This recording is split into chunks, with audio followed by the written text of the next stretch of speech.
It's me again, coming from my new bathroom in my new apartment.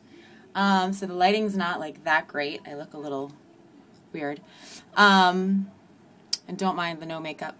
But anyways, I wanted to show you when it's appropriate to use a brush or a comb on curly hair. So, you know, it's usually a no-no because brushing hair is going to separate the curls and make your curls frizzy. But sometimes to get the really smooth, like salon finished look, you can incorporate a comb or a brush when you're styling. So I literally just got out from dunking my head in the tub. So typically when you're in the shower with conditioner in your hair is when you're going to want to detangle your hair with a wide tooth comb or a detangle brush or a vent brush. And you start from the bottom up so that you're not pulling on the hair and causing breakage. So typically you're in the shower doing this with conditioner in your hair to really protect the hair from breaking, because it is at its most fragile state when it's wet, and it the hair stretches. So you want to be really careful. But you know, at the salon or like what I just did, you kind of can't really comb it that easily in the shower, so you can just do it when you get out of the shower, as soon as you get out of the shower, so it's like super wet, and you still leave a little conditioner on your ends just as a detangler. So anyways, that's what I just did. That's an okay time to use a brush or a comb. And then I'm going to start putting my gel in my hair, and I'm not going to go through the whole setup again because you've already seen the proper rake and shake styling method, but this is just the beginning section, or the beginning part of the process. I'm going to, what am I going to do? Yeah, I'll do it from the bottom. So, because this is what you're normally going to want to do anyways. You're going to work from the bottom up.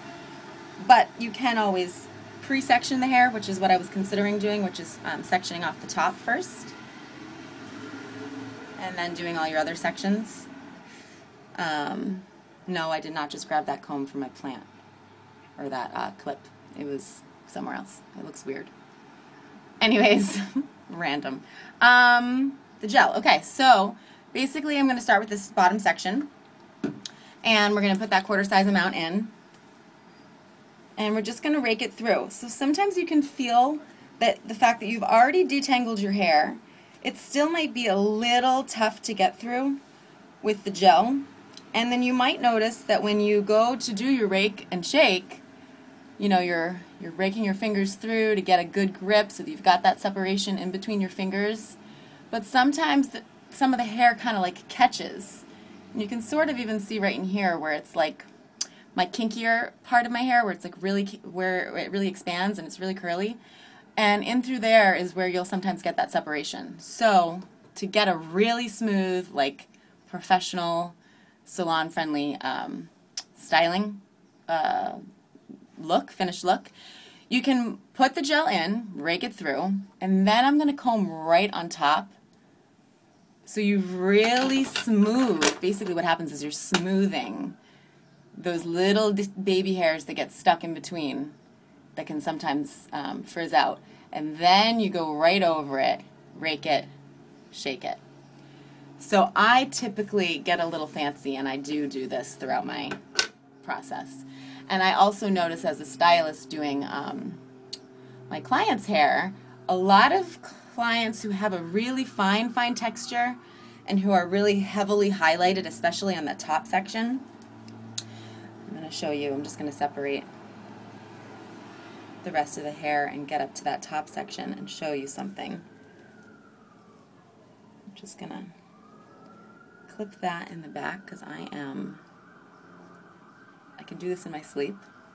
Anyways, this top section here, when you get to this section last, this is where a lot of clients will definitely, where their hair will catch. And it's just like really hard to get through for whatever reason, just because it's either overly processed from highlights or it's just really, really fine and it's just kind of, there's some breakage, there's some damage. So again, you would go in with your section, saturating it with the gel, and then you would separate. Typically I say do like 4 to 5 little like mini sections working horizontally towards the hairline to really get like a really defined curl pattern. If you took that section all at once, it would just kind of be a little bit heavy and it would collapse. So basically, yeah, do those smaller sections to really define the hair, and I think I talked about that in the last video. But when you get into those smaller subsections, again, I've got the gel in there, I've subsectioned it off. I'm going to take the brush and I'm going to comb it right up. So again, that gives me a really smooth surface to work with. So when it's hard to get through, in those areas where it snags, take your brush, your bent brush, your comb. Even a fine teeth comb actually is really helpful.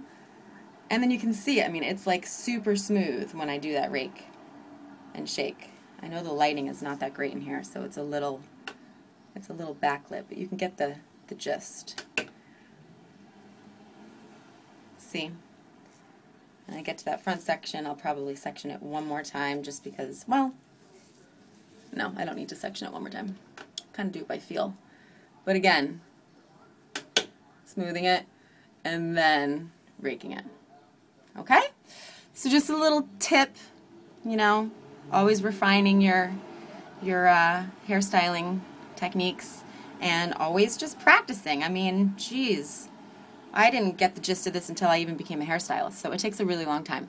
So I'm going to go and finish the rest of my sections. I'm not going to make you watch me again because you can just go back and see the other ones. But I'll be back with more tips as I discover, you know, what clients are having a hard time with.